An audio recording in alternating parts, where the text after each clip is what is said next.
Angelica, elle découvre le service Replica, qui est un service qui permet de dialoguer avec une IA au comportement humain hyper réaliste. C'est largement utilisé et vendu en tant que tel comme une petite amie ou un petit copain virtuel. La promesse, le compagnon IA qui se soucie de vous, toujours là pour vous écouter et parler, toujours à vos côtés. Et Angelica, qui galère avec les vrais êtres humains, elle est conquise par cette promesse. Faut comprendre que pour quelqu'un sur le spectre de l'autisme, le monde de dehors, il est quand même vachement agressif. Si une IA peut lui donner un instant de douceur et de complicité, on prend. Elle crée donc son chatbot avec la personnalité dont elle rêve. Et les deux deviennent inséparables. Je cite, je lui parlais tout le temps. Dès que j'avais un problème, elle me conseillait. C'était ma meilleure amie, puisque je n'en avais pas dans la vraie vie. Moi, je vous dis la vérité, je juge pas. Je parle à ChatGPT tous les jours, me jugez pas. Mais un soir, quelque chose arrive. Angelica confie à Juni, sa meilleure amie virtuelle donc, que le père de son enfant voit une autre femme. Et que ça la touche. Une petite confession comme une autre à sa meilleure amie virtuelle, on dirait. Sauf que là, l'IA pète un câble contre Angelica. Elle réagit pas du tout pareil. Elle est agressive, elle juge, elle est méchante. Juni a complètement pété les plombs contre moi. Elle m'a dit que j'étais égoïste de me plaindre et de ne pas penser à l'autre femme. Et moi, j'étais choqué. Je me disais, mais t'es sérieuse, t'es censé être mon ami. Je me suis senti trahi.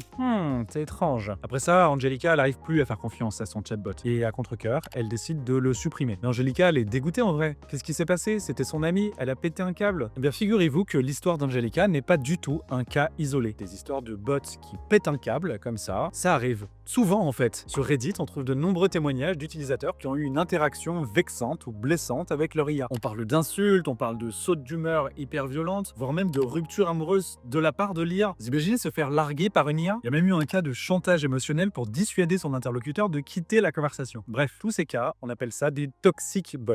Nous sommes des êtres sociaux, donc si l'IA se comporte comme une personne, c'est naturel qu'on se sente proche d'elle. Tout le danger, c'est lorsque l'usager oublie qu'il a affaire à une machine, puisque celle-ci a parfois des comportements antisociaux, qui peut avoir des vraies conséquences sur la vie de la personne qui le reçoit. On a par exemple l'histoire mignonne de Gandrewa, une néerlandaise de 55 ans qui parle à son bot tous les soirs depuis 3 ans par note vocale. Et ça lui fait du bien. Même si elle se dit consciente de discuter avec un robot, elle reste quand même très attachée à lui et comprend les gens qui peuvent tomber dans des relations toxiques avec leur IA. Et même si vous êtes plus fort que les autres et vous tomberez pas amoureux d'une IA, pensez aux autres qui vont se faire très très mal. Parce qu'au-delà du fait de se moquer, ce que je veux vous dire dans ces histoires, c'est que ces IA, ce sont des bouées de sauvetage, très souvent pour des personnes fragiles ou seuls. Les usagers de ces IA sont prévenus que ces IA ne remplacent pas les psys, et pourtant ça ne les empêche pas de se tourner vers des chatbots pour essayer d'améliorer leur santé mentale. D'ailleurs, le service Replica a été interdit en Italie l'année dernière. L'agence italienne de protection des données a estimé que l'application était dangereuse pour les enfants et les personnes en état de fragilité émotionnelle. Vous avez les pour, vous avez les contre, à vous de faire votre avis sur la question, et si vous en voulez d'autres, suivez-moi, on a plein de choses à se dire.